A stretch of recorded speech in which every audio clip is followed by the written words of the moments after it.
Do you remember how good games were given time to develop and then others were just rushed out to give us something to do while we waited? Well, today we're going to be talking about Ratchet & Clank Future Quest for Booty. Quest for Booty reminds me of Deadlocked in a surprising number of ways, but where Deadlocked was one of my favorite games in the series, Quest for Booty is one of my least. I'm going to tell you why, but first, let me know in the comments, if you had to pick one Ratchet & Clank game to skip, which would it be and why? The contrast in these games can be found by looking at their very titles. I'm sure we all remember when Ratchet famously kicked off his solo career by dumping the dead weight and the ampersand from the Deadlock title. And all he had to do was drop Clank off at a command center and he was then free to go explore the galaxy on his own. What the hell? I know, right? Oh, what the hell? I know, right? Despite the name change, this was and technically still is considered to be Ratchet & Clank 4, and even with Borderline being a completely different genre, it's still a mainline game. Ratchet & Clank Future Quest for Booty does the exact same thing by dropping Clank from the game, however he still stays front and center in the title. From a story point, this makes perfect sense, given the cliffhanger ending of Tools resulted in Clank being abducted by the Zoni, and the MacGuffin here is trying to get him back. This game is made even more mainline than Deadlock though, if that's even a thing, by being made the second game in the Future trilogy. So not just another Ratchet & Clank game, but one of the 3 core games that tells this future story. But thank God you're watching this video, because if you haven't played this game before, I'm here to let you know that you're gonna need to bring your expectations just way the hell down. This game feels more DLC than full game, leaving me to think a more appropriate title for it would have been Ratchet & Clank Future Side Quest for Booty. Everything here acts as, at best, a prologue to the events of A Crack in Time. Even the missions themselves here have a very side questy feel to them, and it's all over before you know it. The game's estimated at about 3 hours to complete, and up to 4 hours to get into every nook and cranny. I explored fairly thoroughly, but even when stopping to take notes, I maxed out at 2 hours and 15 minutes, which is short, even for a short game. Fortunately, Insomniac were pretty transparent about all of this when marketing. Quest for Booty is a new concept. It's a shorter game at a lower price,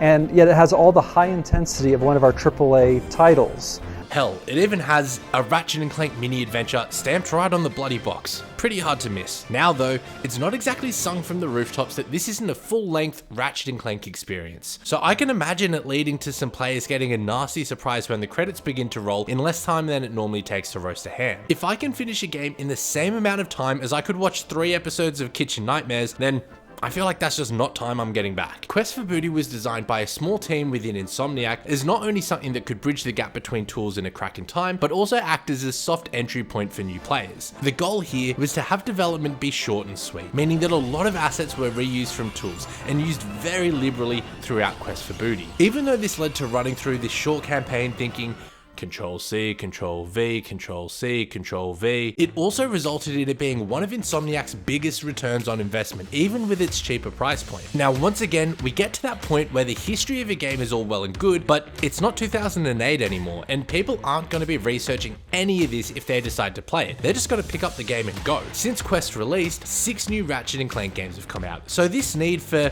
some Ratchet & Clank while you wait for more Ratchet & Clank is not really a gap that needs to be filled anymore. So what does that leave us with? Well, it leaves us with a game that is unapologetically experimental, yet confusingly simple. Quest for Booty feels like Insomniac realized there was an opportunity to gather all the ideas they had floating around and put them all into a game and see how it worked. Some of them worked well, and we can see the influence of them in later games in the series. Others went not so well, but at least now we know, I guess. Now, this isn't the first time this franchise has decided to play around with some fresh ideas to breathe new life into a series that, at the time, fans were starting to tire of. Like I said, Quest for Booty and Deadlocked have more than just a few things in common here. Where Deadlocked experimented with a whole new style of game for the series, Quest for Booty was a lot more conservative in that sense. While there was still no Clank, the core gameplay stayed the same and consists of Ratchet platforming his way throughout different environments, solving simple puzzles, breaking boxes, and fighting other aliens. When you peek under the hood though, there are a number of different tweaks that have been made to make Ratchet feel like a more self-sufficient character now he doesn't have access to Clank's hover pack. The 2 big new features here are upgrades to his Omni-Wrench, or I should really say his Omni-Wrench Millennium 12, because I mean you don't use a Millennium 12 just to have it get called an Omni-Wrench, am I right?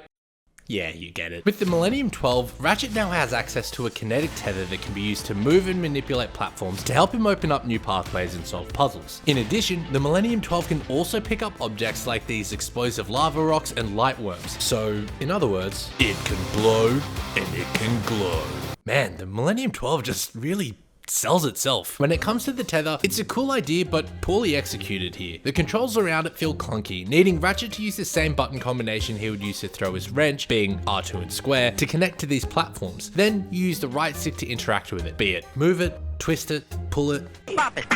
The lava rocks are pretty standard video game fare these days, meaning you might need to spend 3 seconds instead of 2 to figure out how to get through a door. But it's the new light worms that really... Oh no! Oh no! Oh no! shine. Oh yeah! The new light worms really shine. These portable torches will help keep enemies away and light up platforms for you to slowly navigate your way across. It's like an early prototype for a Plague Tale, except instead of rats, it's bats, and instead of navigating the world of Paris, you're navigating the world of pirates. While the idea is very cool, and I do like the new challenges it creates, the way the game justifies needing this is by sticking you in dark underground levels, which is just the worst. These underground levels just feel overused. It'd be like creating good swimming controls, then filling half your game with underwater levels because you fucking hate gamers and want us all to suffer. If you too hate underwater levels, then you and I are cut from the same type of cloth, my friend. I won't ask you to subscribe. I'm gonna keep trying to make quality videos and actually try to earn it instead. What I will ask from you though is to maybe click that like button, especially if this isn't the first time you've seen one of my videos. I'm trying to improve the channel and those likes are free and go a long way, so thank you so much for helping me out. Speaking of improving, the other big improvement this game has made from Tools of Destruction was with the dialogue options. In my tools review,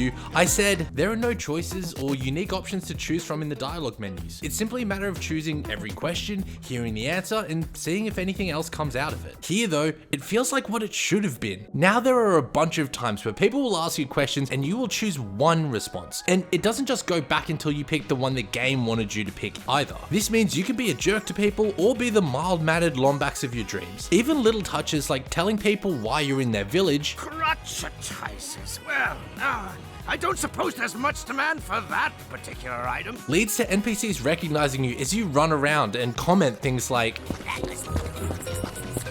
unlike in Tools, it really does feel like the choices you make matter in terms of how the people around you view you. Don't worry though, your choices still mean jack shit when it comes to the story actually progressing, but the characters, oh boy, you can be a real dick to them.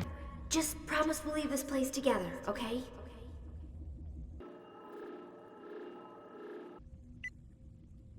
I understand. Ha ha ha! Classic comedy. The developers also had fun with the different puzzles throughout the game. Early on, you traverse these different pre-Far Cry towers that were about to be all the rage in gaming, with each of the 5 towers introducing you to a slightly new challenge or mechanic. Later, the game has you passing pirate tests, which I was expecting to just be different combat encounters, but turned out to be a lot more imaginative. There was one where you have to play back a tune on a giant, albeit simple, piano, mix strings by deciphering cryptic clues, and create shadow puppets. There was even one where you had to do a combat encounter.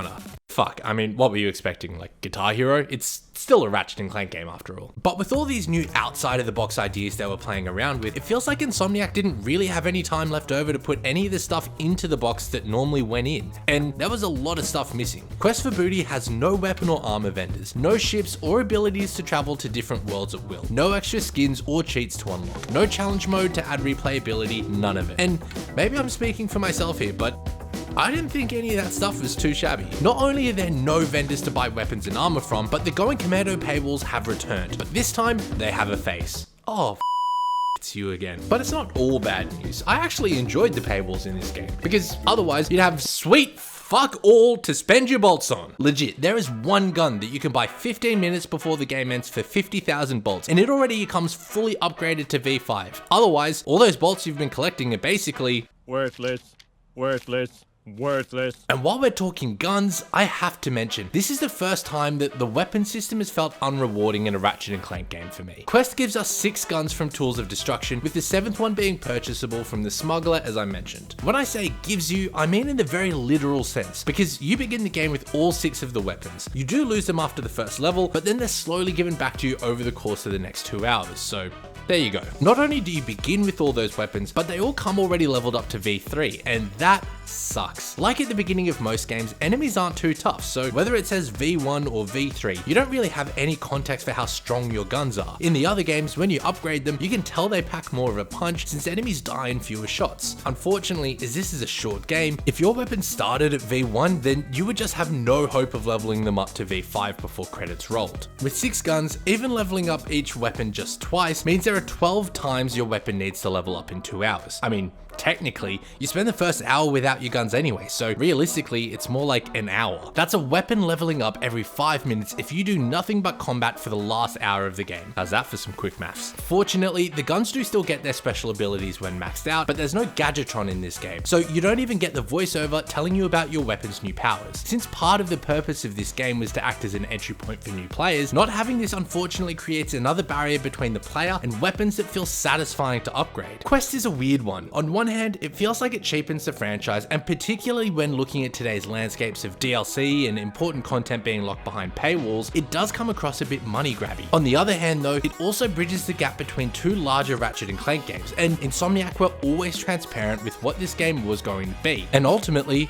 isn't more Ratchet & Clank a good thing? This game includes some of the most fun grind rail sections in the whole series in my opinion, and does have some great ideas. It also tries out things that don't work, but I'd rather see them be experimented with here in a 2-hour game and fail than find out they don't work and be scattered across a 10-hour game. The story itself gives you more time with Talwyn and second mate Rusty Pete, but the story more or less ends on the same cliffhanger from Tools, meaning you don't even miss out on anything by skipping straight to the next game. The saving grace is that being only 2 to 4 hours long, it isn't going to take too much of your time to get through, and I'd say it's still worth checking out if you have access to PS Now and can play it without paying extra for it. Now, I've made all these comparisons to Ratchet Deadlocked, and you probably have no flippin' idea what I'm talking about, so I've put this together just for you.